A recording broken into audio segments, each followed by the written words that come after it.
just walk us through what a business broker actually does on a day-to-day basis. What parts of the deal are you guys responsible for, and what parts of the deal are outside your control? Mm-hmm. So we are like a concierge, where we take the clients from A to Z.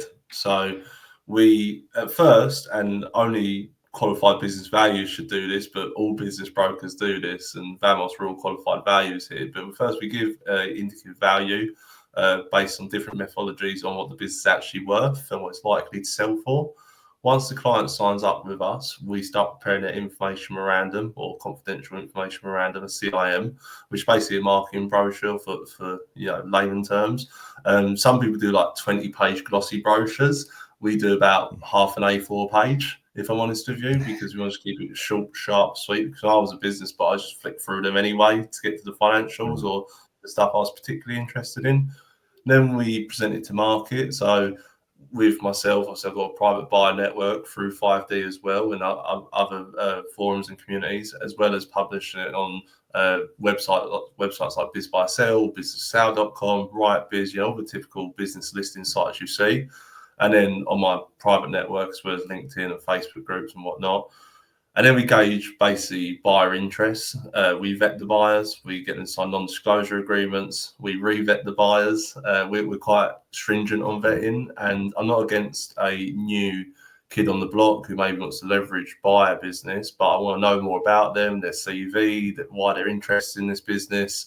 And what I like to say, are they bankable? Funny enough, in 2026, we might become finance brokers ourselves because it's a subject matter we always get spoken to about, and I know who's a bankable guy or girl. So we make sure they're bankable before we present them to our clients. And we do a few things differently from typical brokers, as I'm sure I've already said before. But then we do what we call discovery day. So instead of a discovery call, we're harassing the seller saying, "Oh, do you want to call with Jeff at 5 o'clock Tuesday or James 7 o'clock Thursday?" We actually do a discovery day where we book out the seller's whole day. And then we get all the vetted interested parties on half-hour Zoom calls throughout the day. And then we say to the interested parties, if you are still interested in this business, we'd like to have indicative offers, but within 14 days. And that's why we're quite quick on what we do. And then from indicative offers, obviously we present them to the seller. There might be a bit of back and forth negotiations on terms or structure, depending on what was originally offered. Then once that's accepted, we go to heads of terms, or if it's Americanism or Europeanism, it's a letter of intent, as you know. And then after that, we then liaise with lawyers and accountants. And what we do differently to other brokers, we have weekly calls to keep everyone accountable. To eventually, we finish off due diligence towards exchange and completion, which, funny enough, I had one today, multiple millions as well, which is great. Always love seeing a client finish their journey.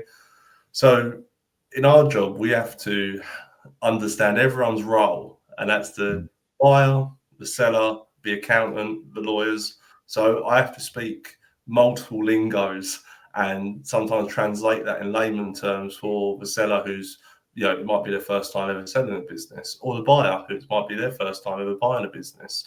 So it's a jack of all trades type job. I do enjoy it, but you have to be a savvy and experienced deal maker in order to be successful at this job.